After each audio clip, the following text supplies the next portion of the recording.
bahwa orang munafik itu, nah baru kita bahas nih. Orang munafik itu sering punya pemikiran bisa nipu Allah. Maka rajin sholat tahajud karena ada maunya, bukan tertarik akhirat. Itulah orang munafik. Ya. Jadi ingat, yang dimaksud di ayat 75 ini bukan berarti berbohong pada ustaz, bukan.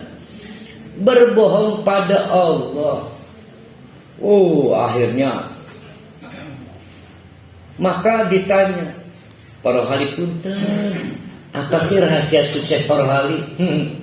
Saya mah alhamdulillah, sebelum dipercaya oleh Allah menjadi orang kaya, dulu saya miskin, akhirnya saya sholat tahajud. Sholat tahajud, alhamdulillah akhirnya gak lama saya bisa kaya. Gak apa-apa kok gak sholat tahajud lagi kalau udah kaya. Kan begitu kan?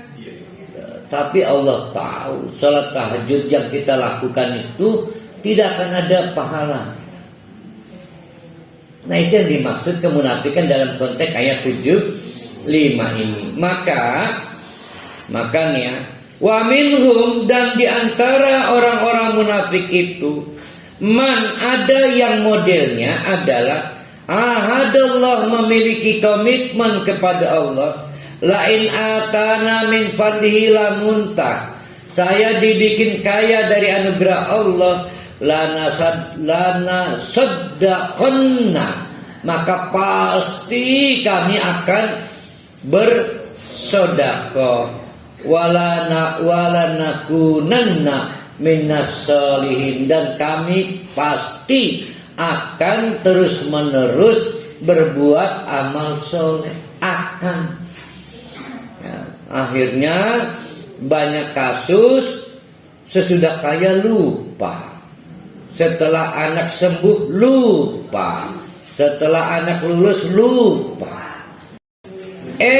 Falamma atahum, giliran dikasih yang dimau, min fadlihi, dari anugerah Allah itu, bakhilu bihi, walid, bukan hanya ke orang lain, pada dirinya sendiri juga pelit.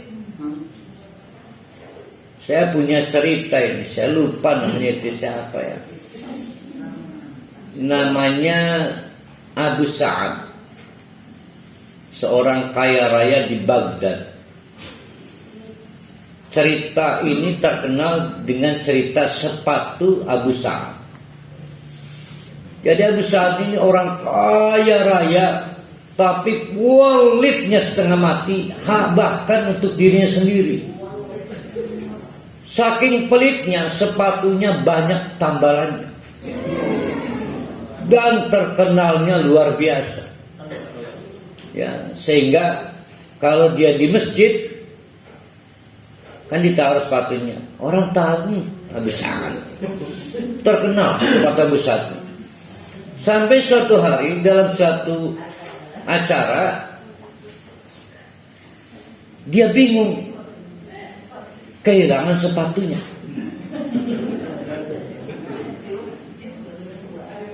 Sebelum itu hatinya risau, dinasihati, dicibiri, dibully oleh teman-temannya. Sirma uang rerunya nih badan dewek ya, tuku sepatu seur teger ke dalamnya, tapi dibuat apa sih lu sibuk-sibuk ngurusin gue, ini kan hidup-hidup gue, uang-uang gue. Jadi cuek aja.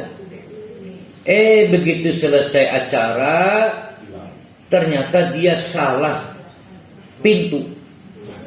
Dia keluar pintu bukan di tempat dia naruh sepatu. Dia bingung, mana nih sepatu saya nih? Wah, rupanya saya ini orang yang beruntung, kata besar. Kau beruntung? Tadi saya dicaci maki, dibully oleh sahabat saya, tapi tetap sahabat saya itu orang-orang baik. Dia kasih saya sepatu yang baru. Dipikirnya dikasih sepatu, maka dipakailah sepatu itu. Ternyata sepatu itu milik seorang hakim. Kaget. Maka petugas marbot di masjid itu berkeliling. Di pintu yang lain diketemukan sepatu Abu Sa'ad. Dan tinggal sepatu Abu Sa'ad. Sehingga disimpulkan tidak ada lain yang mencuri sepatu hakim adalah Abu Sa'ad. Maka hakim meminta fasilitas penggeledahan.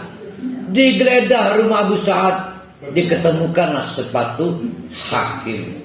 Maka diproses dan dihadapkan pada dua pilihan: dipenjara atau bayar denda. Abu Sa'ad apes, akhirnya bayar denda. Maka dia marah semarah-marahnya pada sepatu yang membuat dia rugi karena bayar denda. Maka dengan kemarahan itu sepatunya dibalangkan. Dibalangkan apa ya? Apa ya? Dilemparkan ke sungai, dihanyutkan. Dia pandangi sepatunya menjauh dan menjauh. Maka selamat tinggal kenangan. Ternyata cerita tidak selesai. Seorang pemancing ikan di sungai itu mengalami keapesan karena pancingnya tersangkut sepatu Abu Sa'ad. Begitu diangkat, siapa lagi pemilik sepatu ini kalau bukan Abu Sa'ad? Terkenal sepatunya. Maka dia melapor kepada pemerintah. Wahai pemerintah, saya dirugikan oleh Abu Sa'ad. Saya mohon izin menunjukkan kemarahan. Maka si orang ini akhirnya diberi izin. Dia datang ke rumah Abu Sa'ad, dilihat sepi. Assalamualaikum, nggak ada orang menjawab. Kaca jendelanya terbuka. Maka dilempar dengan penuh kemarahan sepatu Abu Sa'ad ke jendela rumah Abu Sa'ad. Tepat di dalam ruangan itu adalah lemari kaca berisi perhiasan-perhiasan kaca, sehingga pecah berantakan. Ketika Abu Sa'ad pulang, kaget. Ternyata lemarinya pecah, perhiasan-perhiasan kacanya pecah, diketemukan sepatunya. Oh, semakin marah dia. Ini sepatu saya memberi kesialan yang tidak berkunjung akhir. Maka akhirnya dia putuskan suatu malam dia kuburkan sepatunya itu. Maka dia gali tanah. Dasar orang pelit, dia nggak mau pakai properti tanah di wilayahnya, pakai tanah tetangganya. Dari lantai atas tetangganya kaget. Maka diamati, ternyata Abu Sa'ad sedang menggali. Esoknya dilaporkan kepada polisi bahwa Abu Sa'ad sedang mau merusak rumahnya. Maka Abu Sa'ad ditangkap. Cerita benar nih. Ditangkap, didenda dengan tuduhan perusakan properti orang. Kali ini tidak bisa menghindar, maka Abu Sa'ad harus bayar denda. Maka Abu Sa'ad melamun bagaimana caranya putus hubungan dengan sepatu ini. Maka dia dengan kesadaran sendiri datang kepada pengadilan. Wahai hakim, tolong pisahkan secara perdata. Saya tolong saya. Pengen dibuat cerai, tidak ada hubungan kepemilikan dengan sepatu itu. Maka hakim mengeluarkan surat pernyataan, sejak hari itu sepatu bolong-bolong itu bukan milik Abu Sa'ad lagi. Diketok palu oleh hakim. Saking pelitnya. Mau kita perhali kayak gitu. Cerita dari mana ini?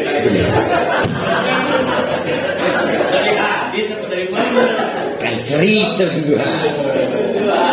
Bukan doa itu ada. Ini mah bukan hadis, cerita. Sebut bangda. Bayar harta ya, bayar harta. Ya sedih ya, Habis Sa'ad ya. Nah saya ingat di Pontang banyak orang kaya kayak gitu tuh, banyak banget.